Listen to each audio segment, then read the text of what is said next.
তো আমাদের এই যে মাতা জয়কালীর প্রতিষ্ঠান, তার পাশে একটা পুকুর এমনিতে অনেক ভেঙে গেছে, তার পাশে রাস্তা।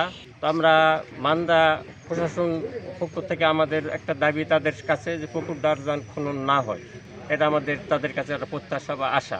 নওগাঁর মান্দায় জয়কালী মন্দির রক্ষায় পুকুর খননে অনুমতি না দেওয়ার দাবি এলাকার সনাতন ধর্মাবলম্বীদের। বিস্তারিত থাকছে নওগাঁ থেকে ফজলুল করিম সবুজের প্রতিবেদনে।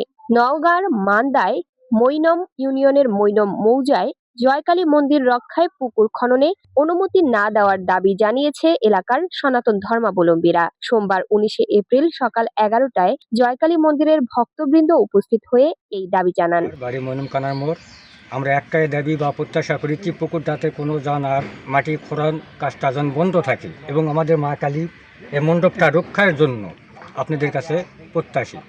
সরজমিনে গিয়ে দেখা যায় জয়কালী মন্দিরের পাশে পুকুরটি ইতোমধ্যেই গভীর এবং এই গভীরতার কারণে মন্দিরের জমি ও গাছ ভেঙে পুকুরের মধ্যে পড়ে গিয়েছে। মন্দিরে যাবার রাস্তাটিও ভাঙার উপক্রম হয়ে আছে। তবে পুকুরের পূর্ব ও দক্ষিণ পাশে সরকারি পাকা রাস্তা থাকায় পুকুর খনন করলে এগুলো ভেঙে যাবার সম্ভাবনা অধিক রয়েছে।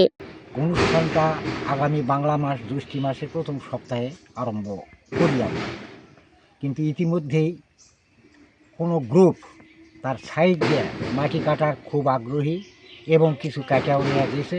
আমরা বাদী, আমরা জীবনে কিন্তু এতে আর কোনো কোদাল যেন না ধরতে দেখি। এই বিষয়ে এলাকার সনাতন ধর্মাবলম্বী রামরতন মহন্ত জানান, এই জয়কালী মন্দির প্রতি বছর জ্যৈষ্ঠ মাসের প্রথম সপ্তাহে এই মণ্ডপে পূজা শুরু হয় এবং সপ্তাহব্যাপী পূজা অর্চনা হয়। এতে এলাকার হাজার হাজার মানুষ এখানে আসে এবং পূজা অর্চনা করে। কিন্তু পার্শ্বে পুকুর খনন করলে জায়গাটি ভেঙে যাবে বলে মন্দির রক্ষা করা অসাধ্য হয়ে উঠবে। এ বিষয়ে এলাকাবাসীর পক্ষ থেকে উপজেলা প্রশাসন বরাবর লিখিত অভিযোগ দিবে বলে জানা গেছে। হচ্ছে মৈনম জয়কালী মাতার মন্দির। এই মন্দিরটা অনেক পুরাতন। এখানে আমাদের মানে পুজো পার্বণ হয় বছরে একবার।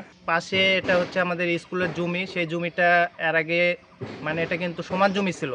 সেই জমিটা বিভিন্ন কারণে জোর করে সেখানে পুকুর করা হয়েছে। তখন আমরা বাদী হয়েছিলাম, কিন্তু সেটা আমাদের কর্ণপাত কেউ করে নাই। আবারও পুনরায় সেই পুকুরটা সংস্কার করার জন্য তৎপর হয়েছে।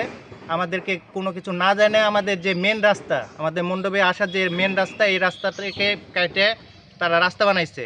মানে আবার মাটি কাটতে লাগছিল, আমরা সেটা নিষেধ করছি। আপাতত সেটা এখন বন্ধ আছে এবং আমাদের মণ্ডপের চারিপাশে পুকুরের সাইড দিয়ে মানে অনেক জমি ভেঙে গেছে।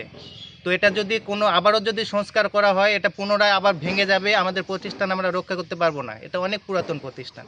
তো আমাদের প্রশাসন এবং আমাদের যে মান্দার যেগুলো আমাদের কর্মকর্তা আছে ঊর্ধ্বতন, এদের কাছে আমার বিনীত নিবেদন এবং এবার সবার পক্ষ থেকে নিবেদন যেন এই কাজটা বন্ধ হয় এবং এটার আমরা সুষ্ঠু একটা সমাধান চাচ্ছি। এবং যে সাইড দিয়ে যে জমিগুলো ভেঙে গেছে এগুলো যেন আমাদেরকে সংস্কার করে বাদ দিয়ে বেঁধে দেওয়া হয়, এটা তাদের কাছে আমাদের দাবি।